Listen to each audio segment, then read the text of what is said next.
Hey everyone, thanks for joining me. I hope this makes sense. If anything doesn't, please let me know. So, I want to talk to you about the mini portfolio, which is going to be due on Monday evening. And unfortunately, we're not going to meet as a class before then. So, I want to make sure that this is all clear. So first is just what you're looking at is the assessment and the rubric. And this is very basic, and I'll go into more detail in a minute. But what you're going to do is you're going to submit a mini portfolio with two of your favorite workshop pieces, as well as a longer piece based on the essay, The Brown Wasps. You can see the rubric right here. This is posted in our unit folder, so you can find that there. Here's more specifically what you need to turn in, and this is copy and pasted from the actual assignment page that I made. So for it, you submit two of your strongest writings, and that can be anything we did this unit. Indirect characterization, vignette, ode, descriptive writing, the news article. And in addition to those two pieces, your Brown Wasps essay, which I'll explain in a moment. So that's a total of 3 pieces, and they can all be turned in as one document. Your older works, the two things that you choose, you may edit or revise or add or improve in any way you like.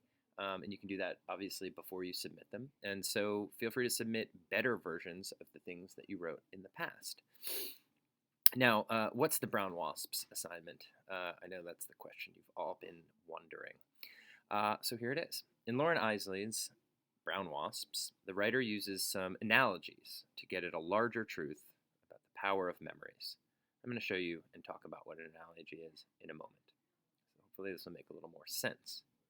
In an essay of about 2 to 3 pages, that's double spaced, but more importantly, I care about the words, like roughly 750 words. Write an essay in the style of Brown Wasps. You may draw analogies from any group you want to write about, including living things. What's an analogy, Mr. Herman? Good question, Mr. Herman. So if I look at this, crumb is to bread is the same as what to wood? Well, if you think about that for a moment, you might come up with like splinter, right? A crumb is a little piece from bread, whereas a splinter is a little piece from wood. So this is just yet another way of comparing things, not unlike a metaphor or a simile. So an example might be my school often reminds me of an airport. People are constantly moving from place to place with various destinations. And that really is just basically the same as a metaphor. We're comparing the features of one thing to the features of something else. And if we look at specifically the structure of Brown Wasps, I've set it up like this. Like in the center is the power of memories. And this is this big important idea that Lauren Isley is getting at. But how he does it is by first comparing people to brown wasps and talking about brown wasps and drawing this analogy in human behavior. He also talks about field mice kind of similarly. Like, remember the field mice, they are forced to leave their home, and one of them ends up in his house. And how is this, what does this have to do with the power of memories? Well, it has something to do with it, right? And then pigeons. The same thing with the pigeons. The thing is, he never draws a very, very clear connection between the brown wasps and the pigeons, or between the pigeons and the field mice. It's more like, hey, I'm going to talk about this, I'm going to talk about this, and I'm going to talk about this. And they're all sort of related to this central idea. So by drawing an analogy to living things, in this case wasps, field mice, and pigeons, and talking about them at length, we're able to come to a bit of an understanding about the power of memories and the permanence of home and things like that. So here's another way of looking at it.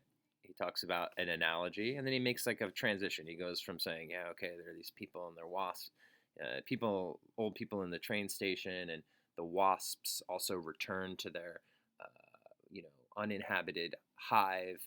It's just like the people. And then he kind of gets more general and says, talks about what that means and says, it's kind of like this other thing that I noticed. Let me talk about the field mice. And then later he has another transition where he's like, yeah, you know what? This is what I observed generally, and it's kind of like this other thing. And then in the end, he makes this personal connection, which he talks about the tree, where he goes home and he talks to the boy on the tricycle. And then he gets into sort of something where there's more of a personal message. The one thing I really feel like I need to say is that it's not always going to be clear when you start writing what the personal connection is or what the message is. And I think so much of the writing we do in life, we're like told, okay, plan, perfectly plan, know what you're going to say before you say it. I mean, this is repeated over and over. But I really feel as though, and I think others would agree, that Lauren Isley is writing to discover something about himself or about the world. And so, in the same way, whatever you choose to talk about, maybe you don't know what the message is until you start writing. And maybe the more you write on it, the more something starts to stick out and make sense. And I think that's a perfectly valid way to do things. And in fact, that's kind of at the heart of what I'm asking you to do. So, one last thing I want to show you is I made a planner. So here we are. If you click on 8 and come into this organizer, this is an organizer for the Brown Wasps assignment. Let me move this to the middle of the screen a little bit. So it just says, write an essay in the style of Brown Wasp. Before starting, complete this organizer. The first thing I asked you to do is come up with a group of things to compare, to create analogies for.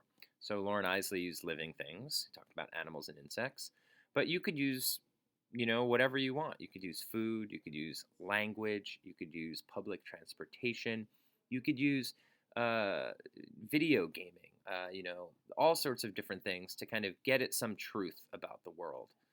For instance, you could use soda. There are Coke people and there are Pepsi people. And what does it mean to be a Coke person and a Pepsi person? And what does that say about the world, actually? What can we learn from that?